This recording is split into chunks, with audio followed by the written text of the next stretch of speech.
What's up, guys? Welcome to the Stats Free Sports channel. Here to bring you an NFL offseason outlook video. Kind of a start of a series. Maybe if it does well, I'm gonna do each team one by one on kind of a fix your franchise type of vibe. And we're gonna start with the Patriots. A lot of people. We're gonna start with the non-playoff teams first. Obviously, that makes the most sense. Everyone is talking about the big dogs. The playoff teams, the Lions, Chiefs, Vikings, Bills, so on and so forth. But we need to have some discourse about some of the teams who struggled this year, and also had some big moves to make this offseason. I think that's kind of more interesting right now. The playoffs what 3-4 weeks away, so we have some time before we really get digging into that stuff. But once the playoffs come, football's almost over. At least the NFL. I know the USFL or whatever it's called now. One of those two leagues are coming back this spring. I've been seeing the ads for, and I do watch, but we're mostly, well, I'll say for me, I'm an NFL guy. I enjoy watching football here and there when it's on for the other league, but I'm a football guy through and through. An NFL guy, excuse me, through and through. So, but let's get into it. Patriots, they're kind of in a tricky spot. They need a lot.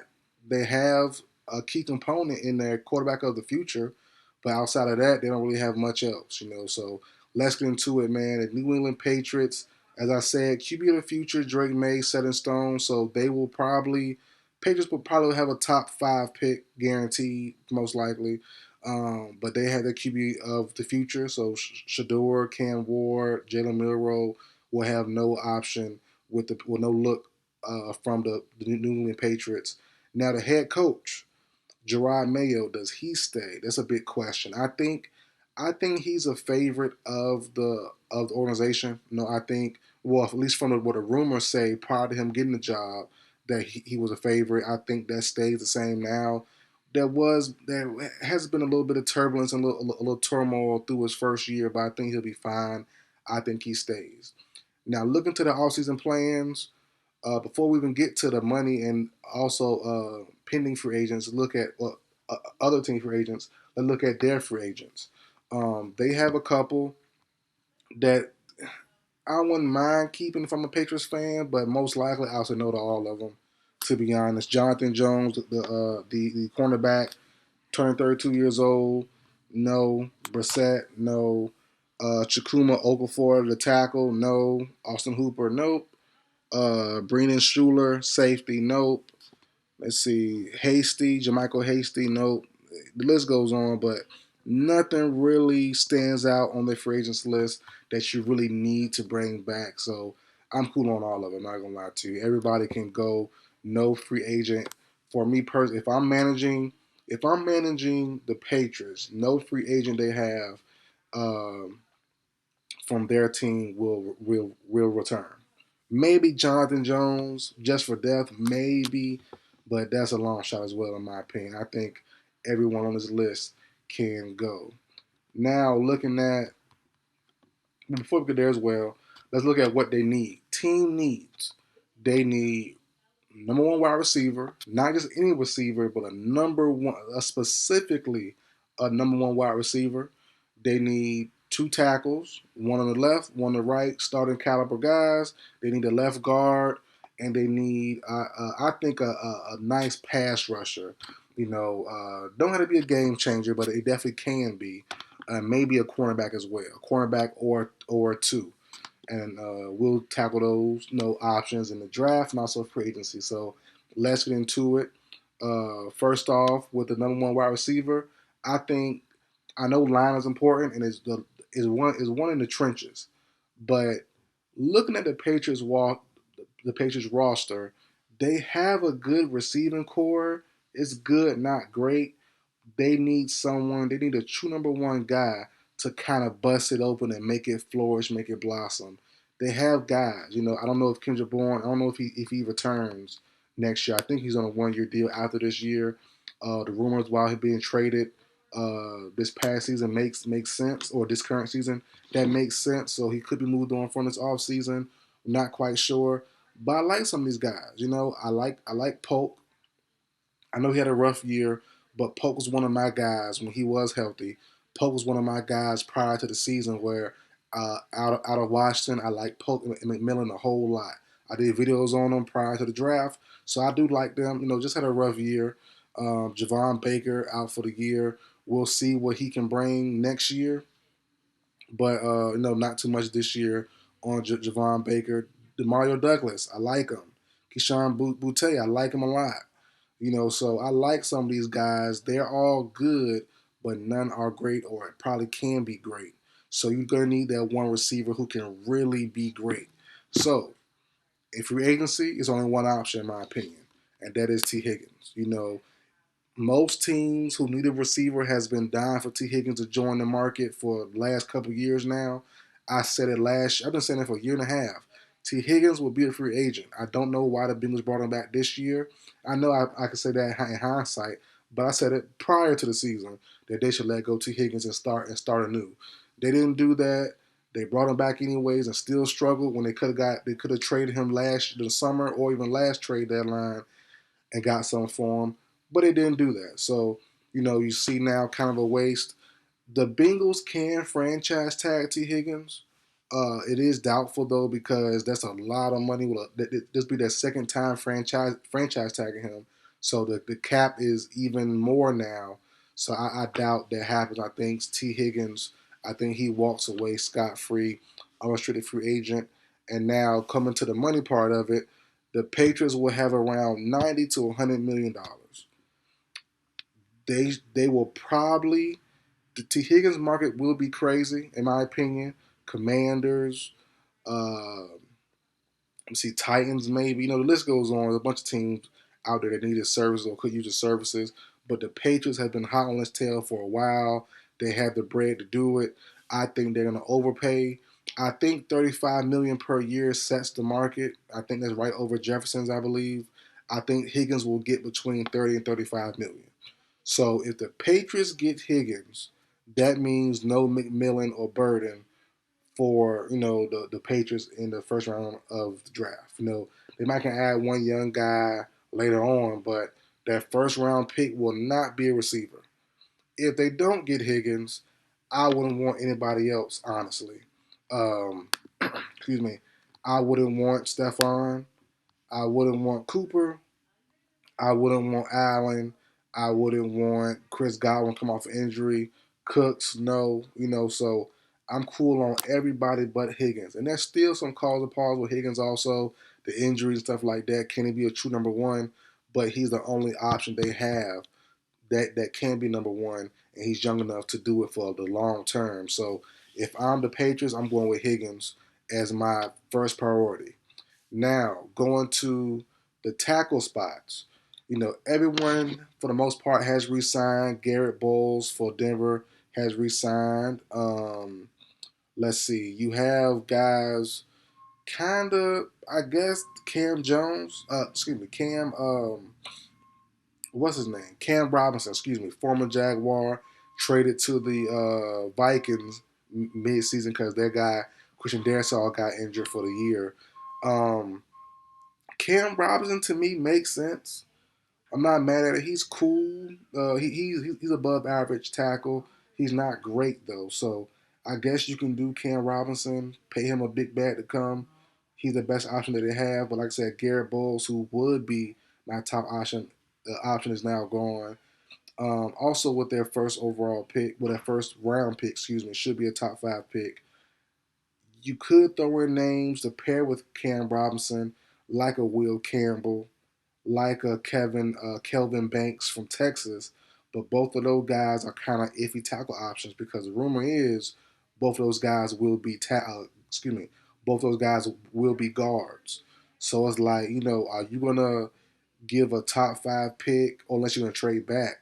But it's kind of dangerous too because you never know how other teams may view them. But the rumor is that Kelvin Banks and Will Campbell, both good players, but they both might not be tackles. So this tackle class could be, not as good as we thought because if the top 2 guys aren't really tackles or will have to be kicked in eventually, then that's kind of, hurtful to the whole entire market. So if not If it's just Cam Robinson and someone like a stopgap guy, that might got to be the option because I don't know if the Patriots will look to add someone like I said, Banks Campbell, who are not true tackles and will struggle early on. Then will have to be kicked in, moved inside, to guard spot. So I think Cam Robinson is a surefire free agent option.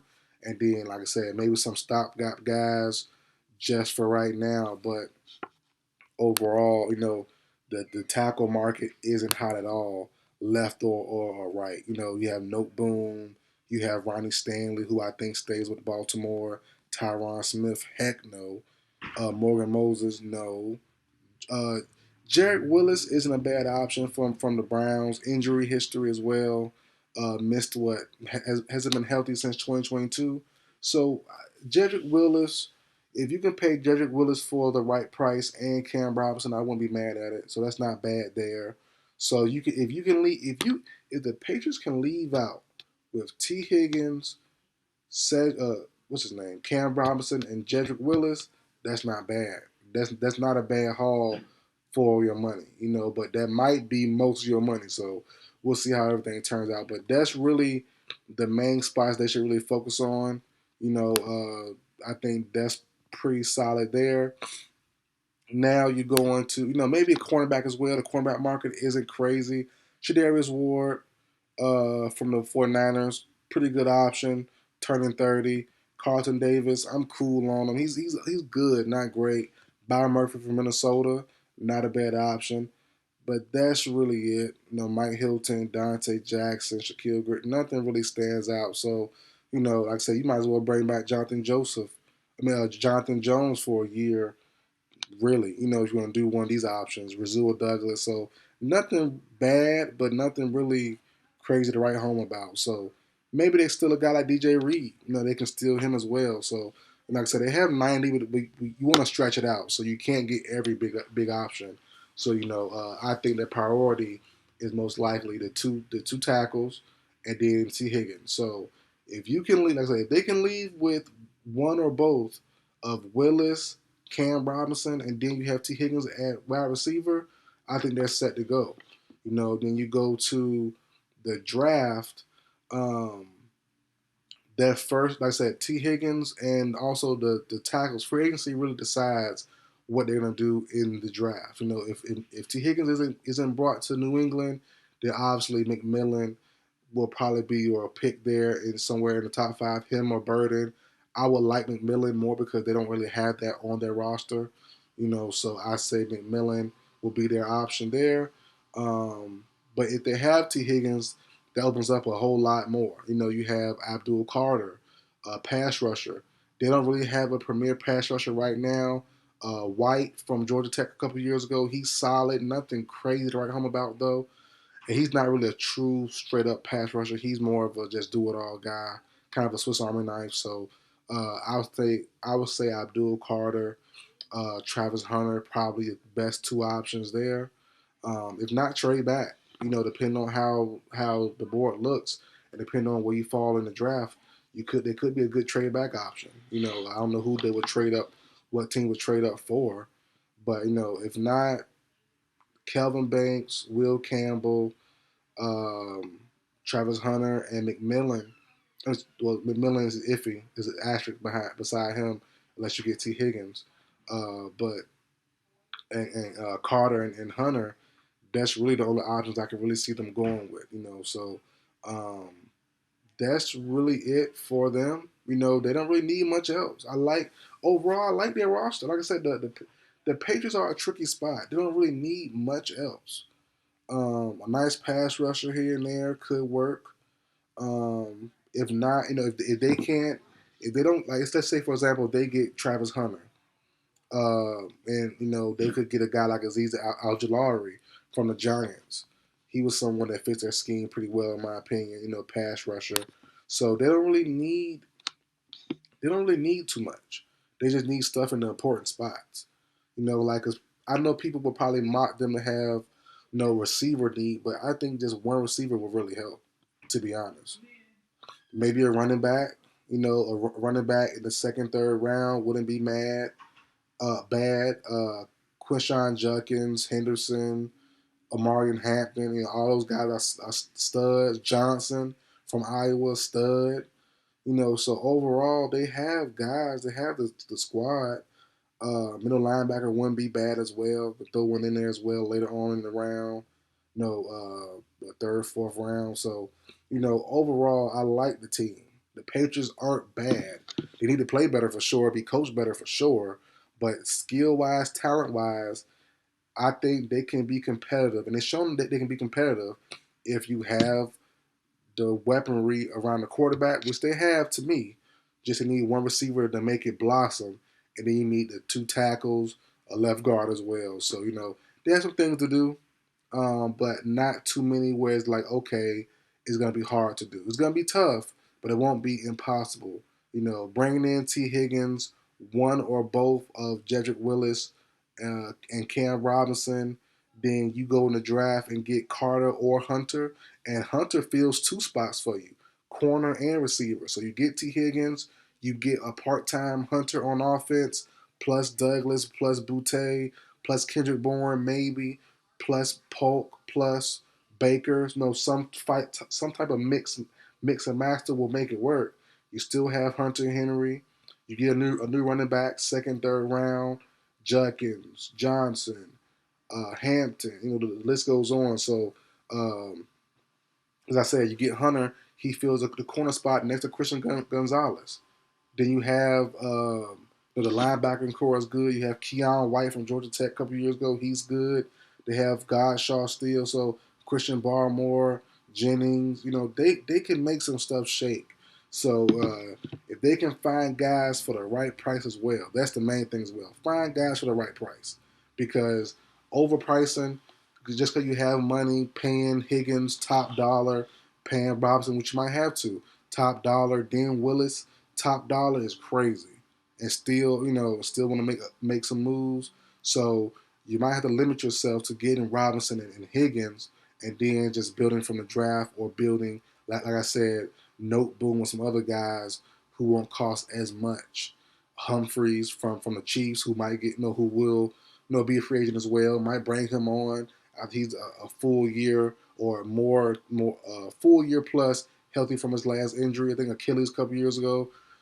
Stuff like that. Guys who aren't big name guys but can be stopgap options just for a little while, a year or two. Can definitely be the difference in how the Patriots look now and how they could look down the road. So this will be a big year for them. Surrounding Drake May with help, especially O-line help.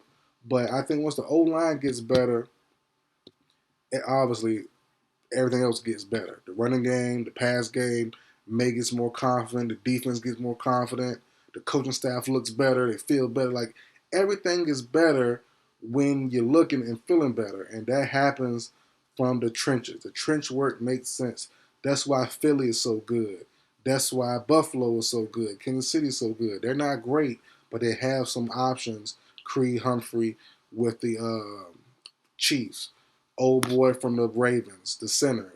They're not the best O-lines ever. The Eagles are pretty good, but the Lions, they're pretty good as well. Sewell, those guys. But they're not the best O-line ever, but they have key spots that are really, really above average. And that's sometimes, hides your weak spots. That sometimes gives you the flexibility to play around with the weaker options. Like same for my Falcons. We have Chris Lindstrom, great right guard. The rest of the O lines banged up, injured, couple people struggling, but overall, he is. We saw last night versus the Raiders. The Bijan, those guys ran right all night because of Chris Lindstrom. So stuff like that can help dictate and help just push teams towards the finish line and getting better and having momentum, having confidence in the future. So O-line is a big need. Receiver, a number one wide receiver from Drake May is a big need. And I think T. Higgins is the only option in free agency for the Patriots. Only option. Then you have, like I said, the draft, McMillan, or hunter, I guess. You can do a part-time hunter, and that's really it. You know, I'm not really a fan of a Burden. They have guys similar to Burden already. Nobody that speed, but you still have a fast, quick guy that's not physical. So you're gonna either need Higgins or McMillan to really get the job done, in my opinion. Really give Drake May that physical deep threat, that physical big body guy. So that's it for the video, guys. Like, share, comment, subscribe. I will see you guys next time.